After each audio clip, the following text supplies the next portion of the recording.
Hello everyone, good morning guys. खुलुमबाय लोगोफोर नोंथांमोनखौ दिनै गोदान मोनसे भिडिअ'हाय लोगोफोर नोंथांमोननि गेजेरावहाय दिनै गोदान मोनसे भिडिअ' लानानै फैलायबाय दा ओमफ्राय लोगोफोर दिनैथ' सेकेन्ड मंगलबार नङा होमबा लोगोफोर माने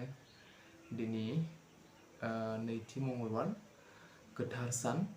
माने दिनै बाथौ फुजा बेखौथ' बयबो बुहुमनाङै मोनसे बियो बाथौ फुजा बर'नि दा बेखौथ' बयबो फालिखायो नङा होमबा लोगोफोर स्कुल आरो न'आवबो फालिनो हायो जों लोगोफोर न'खरबो फालिनो हायो बेखौहाय ओमफ्राय लोगोफोर दा आं बेयावनो थांनो नायदों लोगोफोर गामियावनो जोंहा एलपि स्कुल दङ बेवहाय दा थांगोन आरो लोगोफोर नोंथांमोना जुदि नायनो गोसो दङबा नायलांबाय थादो भिडिअखौहाय ओमफ्राय बेनि सिगांनो आं दायो मोननैसो बाथ्रा बुंनाय लोगोफोर दा बेयाव आङो थांगोनबाबो लोगोफोर दुगैयाखिसै दे लोगोफोर दुगैनाय जायाखै आं दुगैयालासे थांगोन लोगोफोर थेवब्लाबो एसे हाबनानै फैनोसै नोंथांमोना हानायसेबांखौ देखायनोसै आरो ना लोगोफोर दा बेनिफ्राय दुखुनांथाव बाथ्राया बेनो लोगोफोर आं दुगैयाखै लोगोफोर एसे गोजांनानै दं आं दा गोजांबाय थादों माने एसे देहाया मोजां नङा नालाय लोगोफोर बेनि थाखायनो आङो दुगैयालासिनो थांसै होननानै सानबाय बाट नाथाय लोगोफोराथ'